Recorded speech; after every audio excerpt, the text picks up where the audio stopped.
Hi guys, it's your girl Obi. Welcome back to my channel again.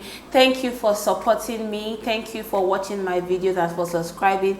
Please, if you've not subscribed, please click on the subscription button below and the notification bell to get notified whenever I post a new video. So in today's video, I'm going to be talking about something that is really important, something that most women, most young ladies can relate to in their careers and in their various professions, but it's something that should be addressed by the community, by our societies, and by our organizations. So this video is going to be about my experience as a female engineer, and I think it's something most young ladies and women in their careers and various professions can relate to, especially those in the engineering field. So I'm going to be talking about 5 things that I feel most ladies in the engineering field or other professions can relate to. This is not to discourage you, but to encourage you guys to go for it. If engineering is your thing, please go for it and increase the number of women in this field, okay? Because currently, I know we've increased a lot, but the ratio is still low. In my sector, we are like 10 to 1 or 10 to 2. You can imagine it's really low. So I don't want the young ladies that want to go into engineering to be discouraged. I actually want them to be encouraged and get ready to face this kind of things when they get into their careers and know how to handle it.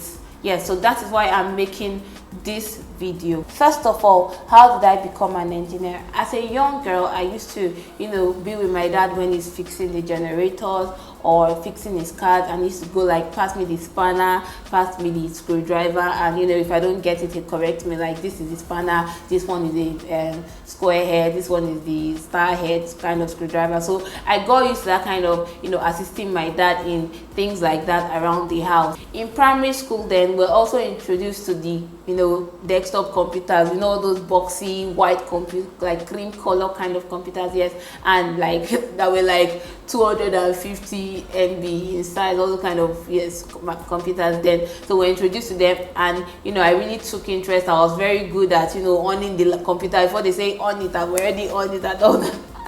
I've already switched it on, and going to the command prompts to use it and all that. So I was quite good at it. And when I got home, I see my dad connecting his desk phone then to the laptop to get all those ISDN kind of connections to browse the internet and send mails. You go through all those long things. So I was really interested. So my dad found out that I was interested. The first day he brought in this ICT magazines that I don't know if they still produce them, and in those magazines you find things about the telecom industry, the IT industry, then in the days of Reltel, in the days of when MTN just started, the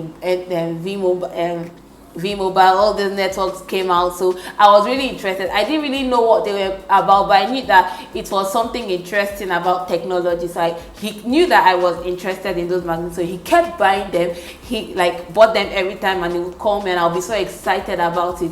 That led me to want to pursue ICT. So I got into university wanting to study computer science without doing my proper research, thinking everything was the same, which in the form I selected ICT, which I felt was the same thing, which later ended up becoming information and communication engineering. So that's how I got into engineering. My first year, my second year was kind of like a struggle, because the second year they were introducing us to different aspects of engineering. But when they finally taught us introduced most of those subjects we're meant to do that concerns ICE, like telecoms engineering, it got interesting, and I picked up from there, and I gained focus back, and I graduated with a very good result. So moving on to my later years, I was finally able and blessed to get a job as soon as I finished my NYSC in a reputable engineering or should I say telecoms company, and that was the beginning of my career as a female engineer. So moving on to my experiences as a female engineer, for number one, I would say expectations.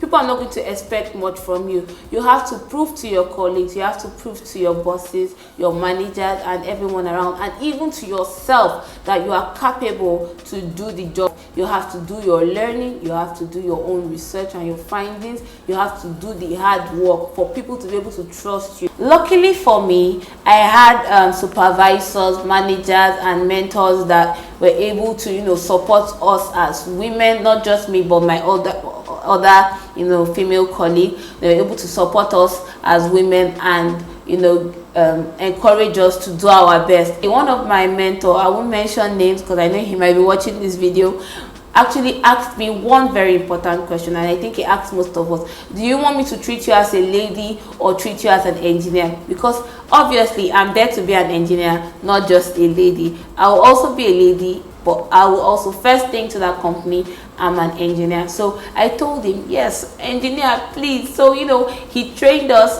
or he mentored me rather, in being a good engineer, you know, going through the right going through the right process, and, you know, doing the right things and preparing ourselves for various tasks that was ahead of us. So number 2, experience. I feel this is going to cover it all. I feel we as women, most times, you know, are too scared to embrace the challenges that we're going to be facing as engineers. You know, sometimes we feel we're not capable of doing this job. Sometimes we feel, oh, this particular task, I can't handle it. Let, you know, someone else or a man handle it. Please, I'm begging you, that is how you learn, that is how you gather, you know, experience, and that is how you know, gather the confidence to actually go on in your career. Please do not underestimate yourself, because once you underestimate yourself, other people will underestimate you.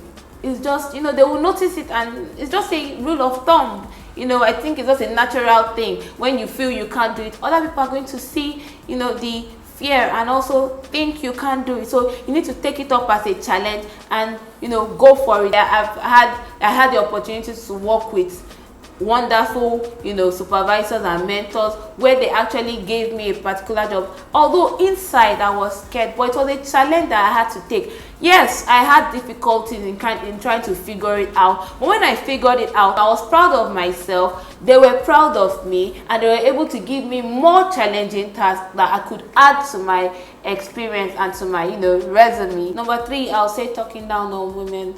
This gets to me because I've been in a situation where I was trying to give my opinion about a particular issue or something, and, you know, if I could even open my mouth to say something, this guy just said, men are talking. Like, what's the meaning of that? Like, men are talking. Hello, I'm not a man, neither.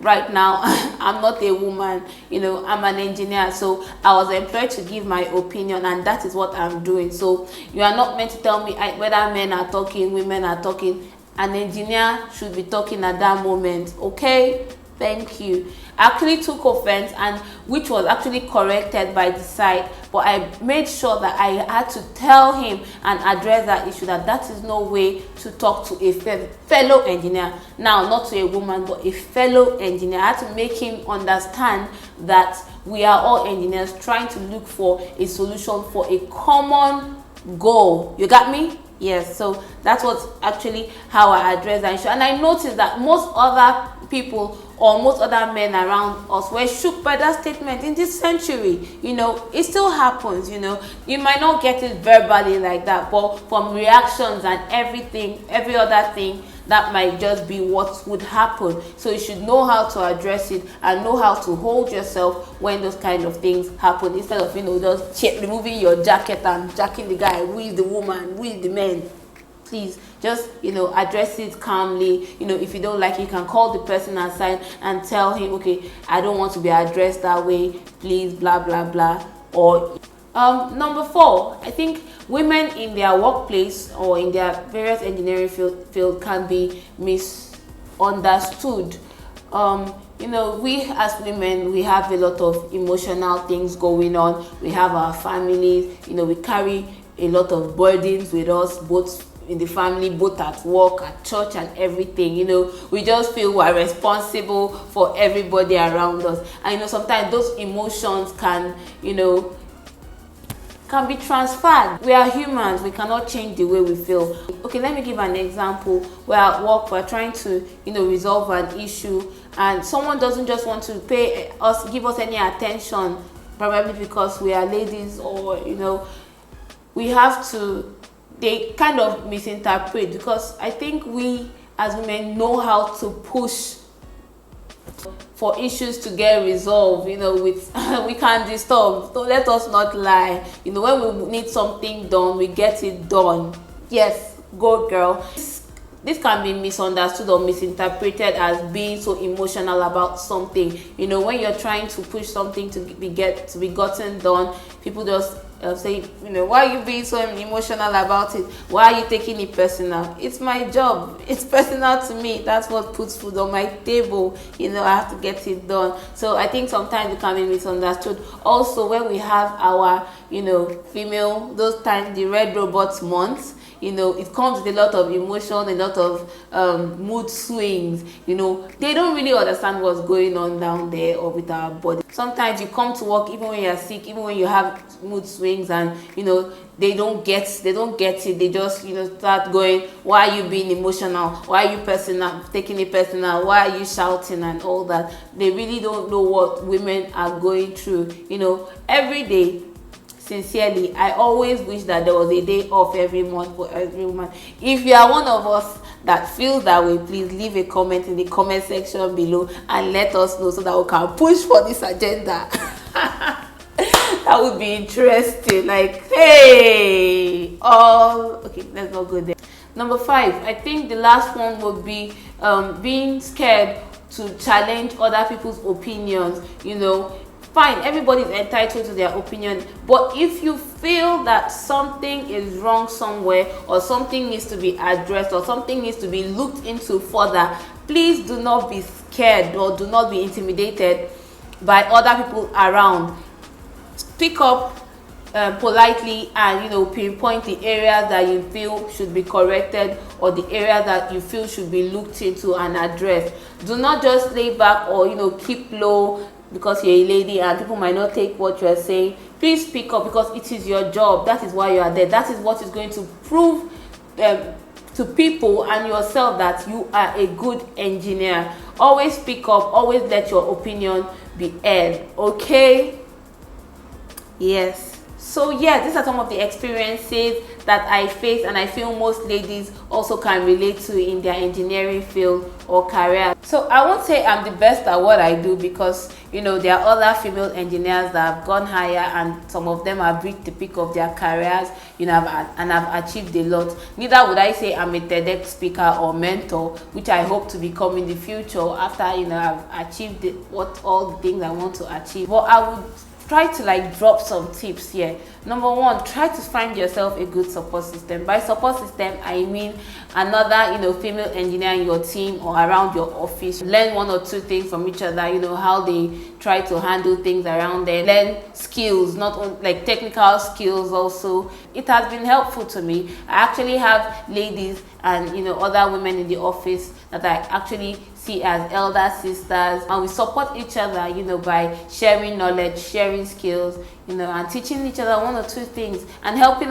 each other emotionally also. So you need that. We should also be able to learn and take corrections when necessary. I know that we have a lot of things to do both at home and at work, but we should also be able to give ourselves time, you know, to learn, study by ourselves. So yeah, that's the end of my video on my experience as a female engineer and some tips. So if you really enjoyed this video, please give this video a thumbs up. Please do not forget to subscribe. Click it now. Click it. Yes, as an evil girl that I am now, click it. Hit the subscribe button and also hit the notification bell to always get notified whenever I post a new video. Leave your comments also, as I do love to read them and I will reply on time. Okay, thank you for watching. Stay blessed.